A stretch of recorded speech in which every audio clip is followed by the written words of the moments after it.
restos de nuestros abuelos o padres, y por fin hemos conseguido de traer y de cerrar una herida que creo que es merecedora de cerrar.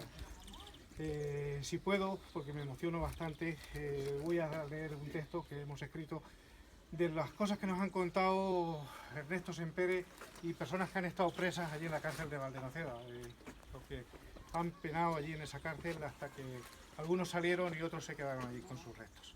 Voy a dar lectura a un escrito que hemos hecho.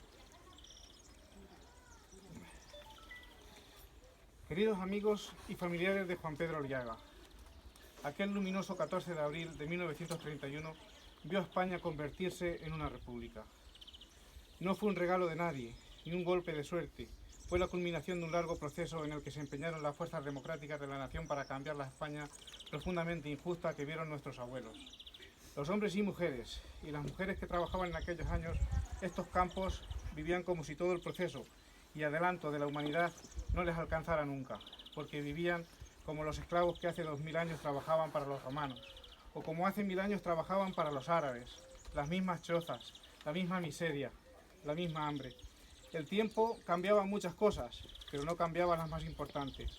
Por eso, la República se presentó como un tiempo abierto a la esperanza, porque reconocía la libertad y la igualdad de las personas, porque aseguraba que la justicia y la ley llegaría a todos los ciudadanos, porque con ella iba la razón, la ciencia y el progreso, porque perseguía el bienestar, que el bienestar fuese llegando a todos. A la inmensa mayoría de la gente le parecían caducas y cosas del pasado las monarquías, los derechos feudales o los caciques. Por eso, cuando se proclamó la República, fue recibida con tanto entusiasmo. Pero la República tenía poderosos y antiguos enemigos, los que se oponen al progreso y no renuncian a la explotación del hombre, los que niegan su libertad. Estos son los culpables y responsables, los que dieron el golpe de Estado contra el gobierno legítimo que había elegido el pueblo, y contra ellos lucharon en su cruenta guerra civil hombres como Juan Pedro Aliaga Sánchez Rey. Tras finalizar la guerra, el bando de los vencedores impuso un régimen de terror. Todavía hoy no hay cifras exactas, pero se calcula que durante el franquismo se fusilaron a 200.000 personas y que hubo 1 millón de presos políticos.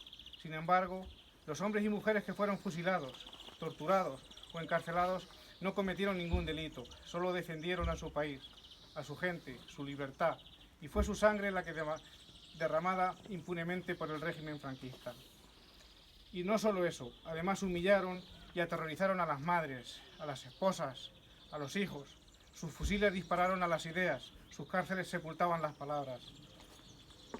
Una de esas cárceles fue el canal de Valdenoceda, el penal de los olvidados.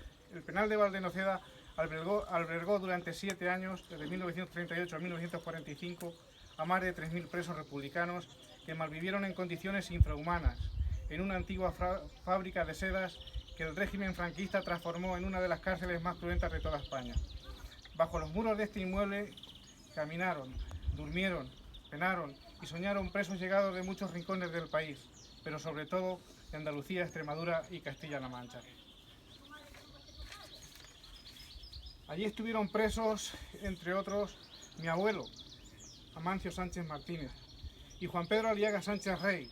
Este fue el lugar elegido para ubicar un penal en el que fueron a parar comunistas, cenetistas, militantes del PSOE, de UGT, obreros, campesinos, maestros, políticos y ciudadanos sin tendencia política alguna, que, además de combatir el peso del silencio y el aislamiento, se vieron obligados a padecer la furia de las nevadas y las bajas temperaturas de este singular paraje burgalés.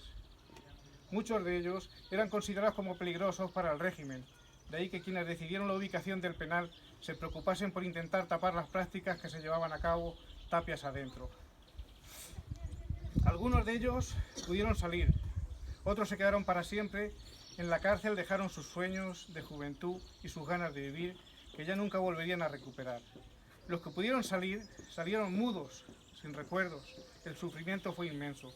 Allí, en un espacio tan pequeño, pudieron convivir miles de presos sin apenas alimento, mantas o un espacio en el que guarecerse de las bajas temperaturas. En el penal había salas comunes que servían de habitaciones y una escalera metálica que los mismos presos construyeron cuando la nieve y la lluvia se fue comiendo la que había de madera. En un patio pasaban prácticamente todas las horas del día charlando, pensando y sentados sobre un cajoncito de madera en el que guardaban las pocas cosas que poseían.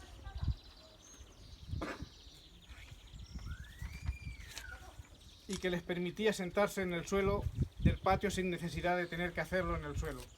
Los dormitorios se instalaron en los pisos superiores de la cárcel. Allí dormían los presos y las chinches e insectos que ante la falta de higiene se convirtieron en inquilinos y compañeros de quienes cumplían pena.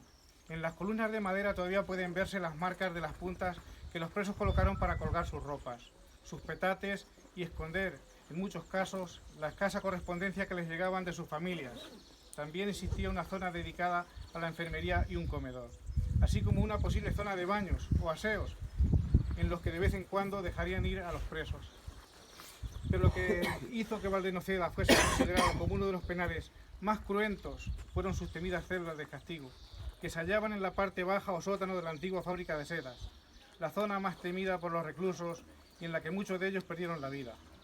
Estaba dispuesta por una sala en que se almacenaban productos químicos y que, ante las crecidas del Ebro, provocaba que los presos que allí se encontraban aislados pasasen horas con el agua al cuello.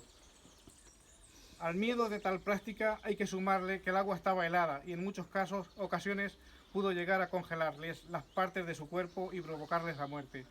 Al morir eran llevados al cementerio.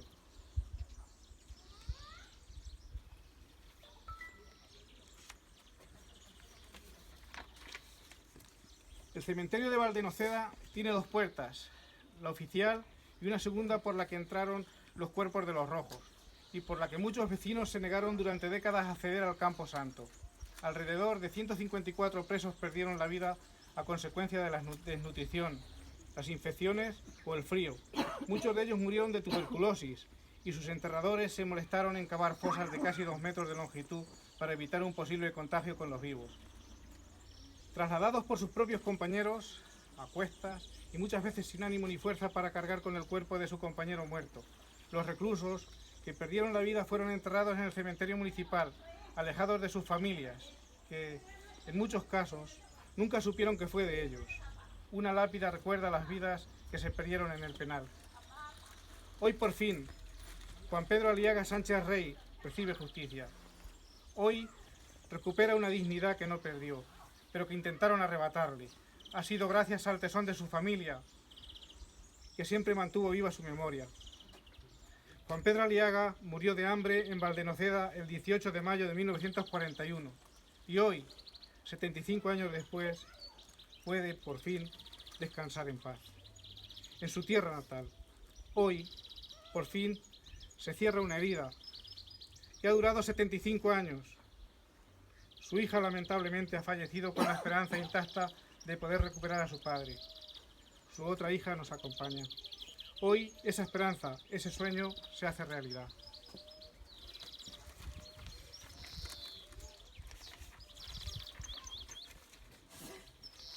Espero que pronto pueda vivir en mí mismo la satisfacción que debe sentir la familia de Juan Pedro en este momento, por tener la ocasión de dar sepultura dignamente a su abuelo, porque no fue ningún criminal, porque no fue culpable, porque fue una víctima de las injusticias del franquismo.